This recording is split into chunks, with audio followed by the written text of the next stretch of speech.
Nuove soluzioni per ripensare l'approccio alla sostenibilità nel campo della moda, nell'ottica della rigenerazione. Come a dire, tanto per fare un semplice esempio, un prodotto nasce anche già con l'ottica del riciclo successivo. Questo è lo step più importante che dovremo affrontare nei prossimi mesi e anni, ovvero iniziare già a ragionare dal progetto di calzatura che possa essere in qualche maniera non necessariamente tutto riciclato, ma sicuramente prodotto con uno scopo di appartenere a un ciclo di vita che possa essere quasi infinito. È la terza edizione per il Forum veneziano sulla transizione sostenibile della filiera della moda, concetto più facile da pronunciare che da applicare. Allora si chiamava ecologia, adesso si chiama sostenibilità.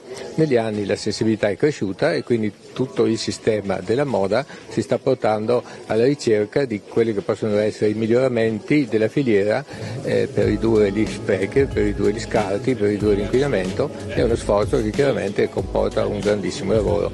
Il sistema Moda Italia è fra le principali federazioni degli industriali di tessile e moda del mondo occidentale. Confindustria Veneto, Est, l'associazione degli industriali strettamente interessati al comparto.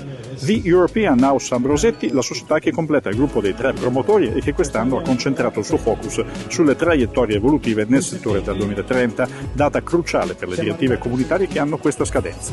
Ovvio che la comunità ha dato delle tempistiche stringenti, ma stringente perché ci accorgiamo che è difficile poter raggiungere quell'obiettivo, a parte il momento difficile di oggi. È difficile perché non ci sono delle direttive semplici. Se tu parli con la comunità, io sono convinto che se vai a Bruxelles non ti sanno dire come fare queste cose, quindi deve un po' arrangiarsi. A Venezia, nel veneziano, la moda ha il suo peso, ha sempre avuto il suo peso anche a livello produttivo. Venezia e Veneto sono al 10% della produzione nazionale.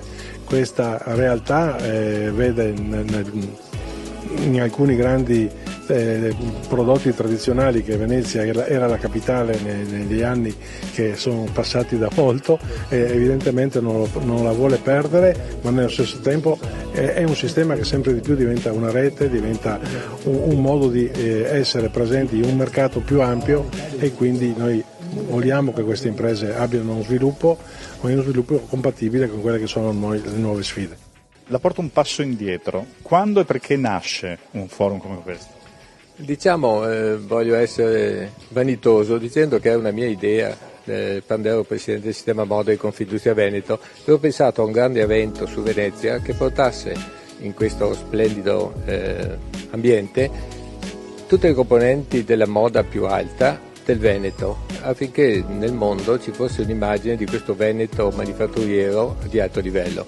È un sogno che non riuscii a realizzare perché i brand made in Italy in Veneto, veramente made in Italy, non sono poi così tanti, e quindi resta un sogno. È stato convogliato nell'idea della sostenibilità, attualmente molto importante, e ha trovato sbocco chiaramente con l'evento di SMI, di Ambrosetti eccetera, che hanno concretizzato un evento veramente di altissimo livello, cavalcando la sostenibilità, che è un tema attualissimo. È il terzo appuntamento, con che novità e soprattutto con che prospettive?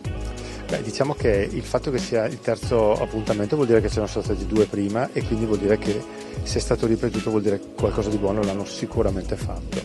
E questo è un buon segno, perché parliamo di sostenibilità. 3 anni fa insomma era una cosa che è sentita un po' meno, adesso invece viene sentita molto. E l'obiettivo che ci si pone è sempre un obiettivo di grande confronto. È un'esperienza internazionale all'interno di questo forum, dove parlano imprese, specialisti, tecnici, raccontano quello che si può fare, quello che è stato fatto, e cercano di trarre dei percorsi che siano comuni, che siano raggiungibili anche per le aziende più piccole, perché abbiamo ovviamente tutta la filiera. E quindi secondo me l'obiettivo di questo forum è veramente ambizioso, è quello di concretizzare quello che può essere un percorso da fare tutti assieme.